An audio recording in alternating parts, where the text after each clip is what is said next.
everything he's learned in school. He has to come in here, learn everything about this place, gain the trust of people like you. How has he done that? That's not an easy process. Well, I'll say this much. You wouldn't know it was a challenge just by looking at him and just the way he carries himself. Very professional, but also very down to earth. Someone who kind of comes into the huddle and takes command, gets the offense settled. So he's really used his seniority to be able to make an impact here and a good impression on everyone. So I'm excited to see what he does for us this week one. I know he tweaked his mechanics. How different is he as a passer from the spring to where he is now? I'm not really sure because it's hard for me to really know what's going on in the quarterback room as far as his mechanics go and stuff because you run a route and you turn around and the ball is just there. You don't really see what led up to that moment till the ball was released. But when you look on film, you could just tell his mind's in a better spot. He's more clean with his reads, and he's just on point. What's it like to be in a huddle again? I mean, Will was talking about it. He gets to sort of like talk to you guys maybe a little bit and stuff, almost like classic football again and stuff. What's your sense of that? Yeah, I like it. We get a chance to be able to communicate before the play, kind of get our minds right before everything. And as a quarterback, it's his job to make sure he comes into the huddle and takes command of it, and it's kind of a field general for everybody. So that's kind of what we're feeling for Will. He's took tremendous command of the huddle, and we're glad to have him at the helm. What's it like being the old man in the room during football? I mean, it's a huge honor for me, just to be able to kind of look up to the guys who were in the room when I was a freshman and sophomore, and kind of see how I've matured and developed into this new role. I always describe it as the torch being passed down, but that's truly what it is. So when my time is done, I'm going to hand it down to the next person, and they're going to continue to keep this legacy of what Zone 6 is. Did that leadership role come easy for you? I would say so. I feel like I've been a natural leader my entire life. I've got tremendous confidence from my parents in the way they carried themselves and the way that they raised me. They raised me to, not be afraid to speak my mind and show people the way. So I try my best to be a leader in everything that I do. What's the Emeka Egbuka leadership style? I would say mostly lead by example.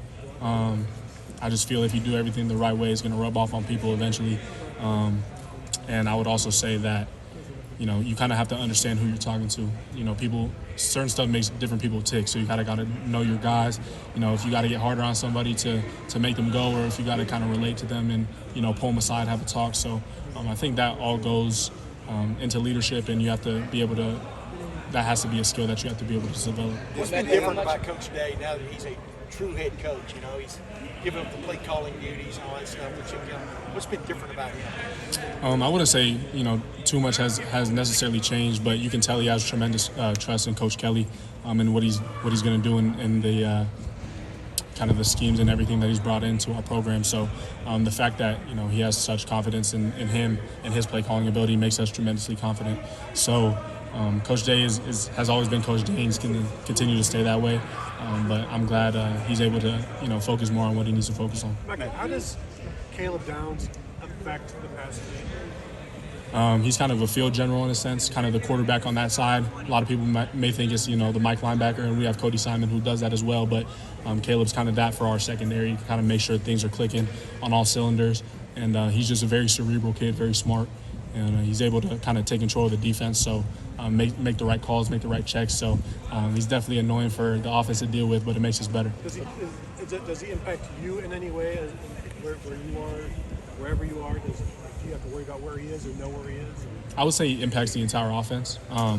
It's not like, we're not oblivious to the fact of the caliber of player he is, but, as an offense, you come out and you expect to execute on anybody who's lined up across from you. So, your first catch was against Akron way back when, 2021. Is it fitting that this is the first game you're playing this season? Yeah, I never really thought about it like that, but we definitely come a long way since my freshman year. Thankful to the Lord that He's kept me all these years and kept my head on straight and allowed me to, develop into the person that I am now. But coming full circle, it is really surreal moment to be in my senior year playing against, the people I got my first catch against. So it's really cool. What do you remember about that catch, that 80-field? I remember Kyle getting yelled at. It was a ball he was not supposed to throw, and I also remember getting pushed out at like the 1 or 2 yard line. So that's kind of a bittersweet memory, but it was a great memory nonetheless. Do you think you should have scored? I mean, I have to say yes. If I don't think I should have scored, I don't think I should be playing football. So. What have you seen out of Milan in his camp so far? I mean, where's he at in his development compared to maybe where you were at, other guys you've seen at that point in their early point in their career? Who's that? Milan. Yeah. Milan came in. He kind of has all the intangibles of a receiver. You can tell he just loves the game, the way he goes about his business. He runs every route to perfection. He's a very cerebral kid, and every time he gets on the field, he expects perfection. So he's just got to continue to develop, continue to work, and I'm really excited to see what he's able to do for us. Emeka, how have you seen Jeremiah Smith grow over camp to be able to for this opportunity to start on Saturday?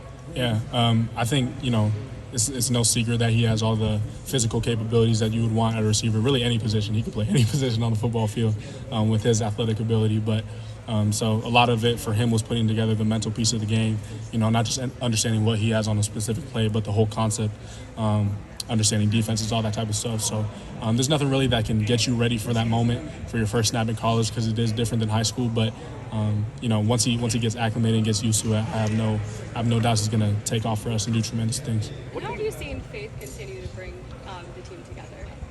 Yeah, I mean, it's been a huge part of everything that we've done. Been a huge part of a lot of the reasons why the seniors came back and everything like that. So we have a team Bible study that we continue to do and continue to grow. We kind of just preach the truth of the gospel to the guys on the team, and it's definitely permeated throughout the team throughout the years, because looking back a couple of years ago, there wasn't that many people on the team heavily into their faith, and along came a couple special people who really changed the dynamics of our program. But in the Bible it says one man plants, the other man waters, but God ultimately brings the increase. So we're just trying our best to stay obedient to the Lord, and he's done tremendous things. Who are those two special people you just mentioned? I would say kind of the founders, I would say, of the team's faith. We're definitely Master Teague for one, Cameron Babb, and Xavier Johnson. So those guys. What do you view as your responsibility as a captain? Really, what I view my responsibility as a captain and just as a person in general is to push everybody closer to Christ. And by doing that, I try to walk as close to Christ as I can myself, and kind of be that example and be that light for people to look up to. And I think all the basic principles that are found in the Bible, and when you're trying to pursue Christ, will naturally make you a better leader, a better person, better football player in a sense. So I just try my best to emulate him. Emeka, I know rule number one in football is you never underestimate the ball. So I get it. I predict your answer. But the fact is, when you're playing, it's the first time Ohio State's not played Notre Dame, Oklahoma, whoever it might be. This is a talented team. It's a veteran team. I'm sure it's a mature team. What kind of challenge is it, though, to use these first 3 games especially for everything that you can get out of it and not allow yourself to get complacent, not overlook anything? Yeah, I mean, we have specific goals going into every single week. Some of our goals for this week is, things can get sloppy in week 1. You see it all across the country. False starts, penalties, all these type of stuff.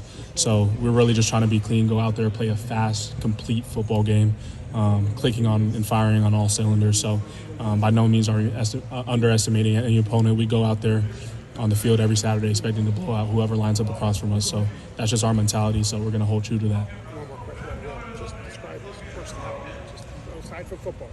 Yeah, very, very unserious guy, very funny guy.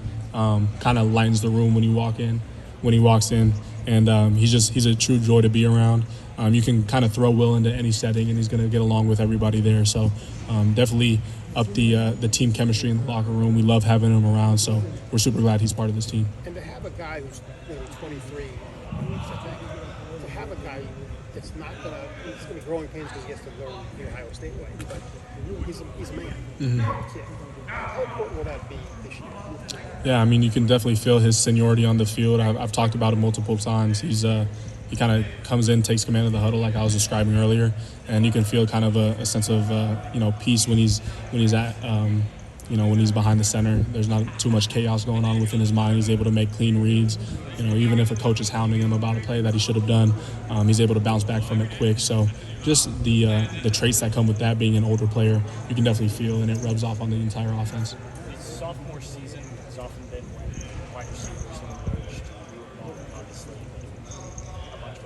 How have you seen Carnell and Brandon get ready for what could be a big year for them? Yeah, they just continue to do what they've always done. That's put their best foot forward, work hard, and just grind. They're real hard-working dudes. So that's kind of goes hand in hand with just the culture of the wide receiver room in general. So I have no doubts that they're going to do amazing things for us this season. Freshman year, you're feeling out a lot of things. You're not used to college football at the time, but with 1 year of experience underneath your belt, it makes a whole world of difference. You can see it in my sophomore year. You can see it in Marvin's sophomore year, Garrett, all these guys. So Jackson. So it truly is a different level of confidence that you have when you step onto that field. Do you miss returning kickoffs? Yeah, here and there. Yeah, for sure. Because I think what you have average like 29 yards a kick as a freshman returning. Something high. I know. I feel like I got snubbed when it came to the special teams awards, but no, I'm just playing. It was a fun time. Definitely freshman year. It kind of helped me settle into my career in a sense because I knew I wasn't going to be seeing the field, too much as a freshman. I was always ready to go, and I knew all the plays down pat, so that was never an issue. But we had so many talented people in the wide receiver room, so. In my mind, when I went into freshman year, I wasn't even a wide receiver. I was a kick returner. Like that was my job on this team. That's what they needed me to do. So I really took it to heart, and I just tried to do the best I could. What's the key to being a good returner? Hitting it fast. That's really the main key. You can't stutter your feet. You can't chop it all, because those holes close quicker than you might think. And the other thing is that there's always one more defender than you think. So you kind of just got to run strong, run hard, run through arm tackles. Don't let anything slow you down. So yeah, that's really the main thing is just hitting it at full speed, not being scared to, because there's big dudes in there when you get to kick return at college. It's definitely a different level. I would think that would be the single scariest thing you can do on a football field. Yeah, that or punt return. It's between the two. It's only a couple guys coming at you at once. The Yeah. guards, basically. Well, There's a second wave after. yeah, punt return though, it's not even close. Like way harder to catch, especially wind, all that type of stuff. If it's a spiral, if it's not a spiral, the ball's kind of moving sporadically and all types of movements. And kick return, you kind of know where the ball is going to be. So they're definitely both intimidating options, but intimidating for different reasons. But you kind of just got to stand bold in the face of those adversities and just do what you know. It probably doesn't help when you fair catch it and they're standing right in front of you. Oh yeah, oh yeah. It's all part of it. And Your own you pain. hit so hard as a kickoff return, you just thought, oh my God, this is crazy. Kickoff return for sure. I remember taking a shot my freshman year away game at Nebraska. That was different. I took the crown of a helmet to like my thigh or something like that, and I was not walking straight for a little while. So I think I was out the rest of that game, but I bounced back the next week for Purdue. So. Emeka, what did it mean to you to see nearly 1,000 students show up to campus this weekend on Sunday to celebrate their faith with you as the football team? Yeah, honestly, it's pretty emotional for me to talk about just because of the prayers that have gone out and kind of just how long we've been waiting on something like this for a revival to occur on our campus, not just on our campus but on our football team. So it's kind of been prayed for and by a ton of people like Master, Xavier, Cam Bab throughout the years, and to see something like that come to fruition with such a tremendous response, we can only give glory to God for that moment because it was truly something that's going to stick with me the rest of my life, and hopefully we can do something like that in the future again. Great. Emeka, thank you very much. Appreciate it. Thanks so much. Emeka, I need you for a minute.